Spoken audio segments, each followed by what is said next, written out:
앞서서 말씀드린 것처럼 이제 미국산 수입품에 대해서 관세율은 125%로 기존의 84%였다가 크게 상향을 하기로 발표를 했습니다. 주말 사이에 있었던 일이었고요. 중국 국무원 관세세칙위원회가 이 같은 내용의 관세 부과 조치 조정에 대한 고시를 발표를 했습니다. 미국이 중국에 지나치게 높은 관세를 부과하는 것은 이 국제적으로 있는 경제 무역을 심각하게 훼손하는 거다라고 이야기했고, 기본적인 경제 규칙과 상식에도 어긋나는 것이다. 완전히 일방적인 괴롭힘이며 강압적 행동이다라고 주장을 했습니다. 그리고 앞서서 제가 살짝 언급드리긴 했습니다만, 미국이 이 향후 관세의 숫자를 얼마나 높이는지에 따라서 우리는 무시하겠다, 신경 쓰지 않겠다라고 강조하기도 했고요.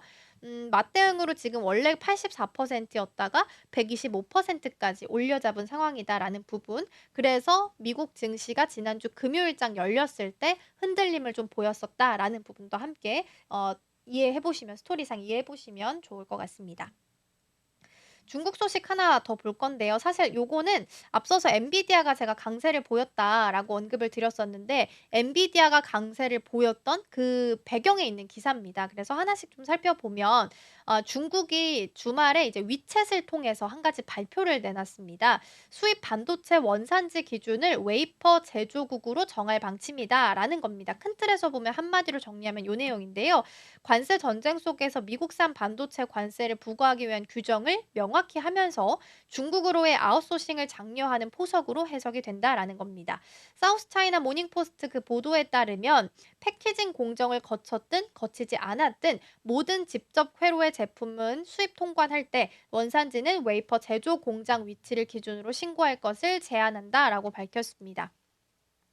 좀 더 쉽게 말씀을 드리면, 예를 들어서 엔비디아는 칩 설계를 하고 있는 기업이죠. 그래서 원래 기존에는 칩 설계를 하고 있는 그 국가의 기준으로 관세를 매겼었습니다. 그러니까 엔비디아는 당연히 중국에 들어가려면 관세가 매겨지는 상황이었는데, 중국 쪽에서 이런 규정을 바꾸면서 앞으로는 칩 설계가 아니라 웨이퍼를 어디서 다시 한번 제조했느냐를 기준으로 삼겠다라고 위챗을 통해서 발표한 겁니다.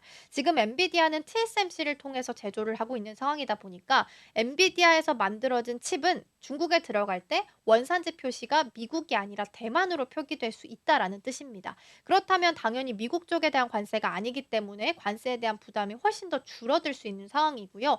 반대로 이야기하면 미국에서 칩 설계도 하고 웨이퍼 제조도 하고 있는 기업들한테는 중국에 들어가려면 당연히 관세를 받아야 하는 상황으로 바뀌게 된 겁니다. 그래서 인텔이나 텍사스 인스트루먼트 같은 기업들은 다 미국에서 제조를 하고 있는 거라서 칩 설계도 미국 제조고, 그리고 웨이퍼 제조국도 원산지 표시한다 하더라도 미국이기 때문에 이런 기업들은 상대적으로 주가가 하락을 했고, 반대로 엔비디아나 AMD 같은 기업들은 오히려 상승하는 모습을 보이기도 했다라고 보시면 되겠습니다. 그래서 그동안 업계에서는 반도체 수입을 할 때 관세 매길 때 원산지 기준이 불확실했었는데 이를 조금 더 명확히 했다라는 부분에 있어서 유의미한 거고요. 미중이 서로 100%가 넘는 지금 고율 관세를 부과하고 있는 상황입니다. 그런데 이번 조치로 중국 파운드리 업계가 상당한 탄력을 받을 수 있게 된다라는 겁니다. 그래서 가장 피해를 볼 수 있는 건 아까 말씀드렸던 인텔, 텍사스 인스트루먼트, 글로벌 파운드리, 마이크로칩 테크놀로지 요런 종목들이 오히려 큰 타격을 받을 수 있다라는 시각들이 제기가 좀 되고 있는 상황입니다. 요번에는 그러면 아마존으로 넘어가서 이야기를 좀 해 볼까 합니다. 미중 무역 전쟁이 격화되고 있는 상황 속에서 가장 크게 타격을 입는 분야로는 전자상거래 업체가 꼽히고 있습니다. 그래서 아마존이 상대적으로 고점 대비해서도 굉장히 많이 지금 주가가 떨어져 있는 상황인데요. 중국의 값싼 노동력을 이용해서 제품을 만들고 또 이를 미국으로 판매하는 형식의 사업이 높은 관세로 인해서 앞으로 큰 타격을 받을 것이다라는 겁니다. 그래서 아마존은 물론 그동안 이제 초저렴 상품들, 초저렴했던 상품들이 중국산 제품이었기 때문에 다시 미국으로 돌아올 때는 관세를 굉장히 많이 부과할 수밖에 없는, 예를 들어서 테무나 쉬인 같은 제품들은 앞으로 미국 안에서 사업하기는 조금 어렵지 않겠느냐라는 시각들이 현재 제기가 되고 있습니다. 그래서 아마존에서 제품을 판매하는 상인들이 공황 상태에 빠졌다라는 게 이제 CNBC 방송을 통해서 보도가 좀 됐었는데요. 웨드부시의 분석 분석을 좀 보면 아마존에서 판매되고 있는 제품의 70%가 지금 중국에서 생산이 되고 있다라고 합니다. 그래서 이런 제품들을 판매하는 업자들은 제품 가격을 아예 관세만큼 인상을 시켜서 판매를 할 건지 아니면 엄청나게 늘어난 수입 비용을 어떻게 감당을 해 나가야 될지 굉장히 고민을 하고 있다라는 건데요. 예를 들어서 가방 브랜드 중에 하나가 보그백 컴퍼니가 있다라고 합니다. 아마존에서 지금 $90에서 판매를 하고 있었는데 가격을 인상하면서 $95에 판매를 하고 있고 중국 제조 가구를 판매하는 헤이븐리 같은 경우에는 자사 제품에 있어서 7.5%의 수입 수수료를 적용을 하기 시작을 했습니다. 다만 지금 90에서 $95 딱 $5 올린 거고요. 지금 7.5% 수수료 조금 올렸습니다.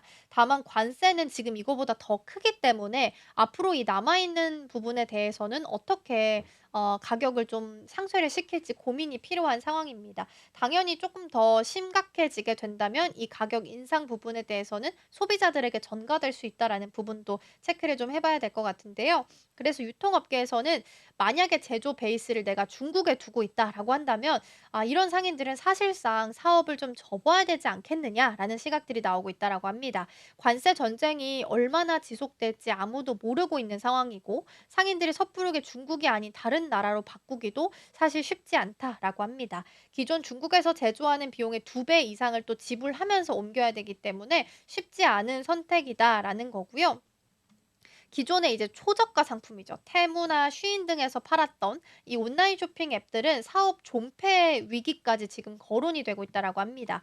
이 앱들이 원래 $800 이하의 제품들, 초저렴한 제품들을 좀 판매를 했었는데 그동안 $800 이하에 대해서는 면세였습니다. 그런데 앞으로는 5월 2일부터죠. 이 제도를 폐지한다라고 예고를 한 상태이기 때문에 30% 관세 또는 정액 $25의 수수료가 부과될 예정이다라고 합니다. $800 이상의 소포에는 145%의 관세가 그대로 적용되게 되기 때문에 그동안 우리가 쉬인이나 테무를 이용했던 가장 큰 이유 중에 하나가 가격이 굉장히 저렴해서인데 이거에 대한 메리트가 점점 더 사라질 수밖에 없는 상황이라서 이런 앱들은 지금 존폐 위기까지 놓여 있다라는 부분도 함께 챙겨 보시면 좋겠습니다. 자, 이렇게 해서 지난 한 주 동안 있었던 미국 시장 안에서 좀 화제가 됐었던 뉴스들 모아서 클리핑해서 정리를 좀 해 봤습니다.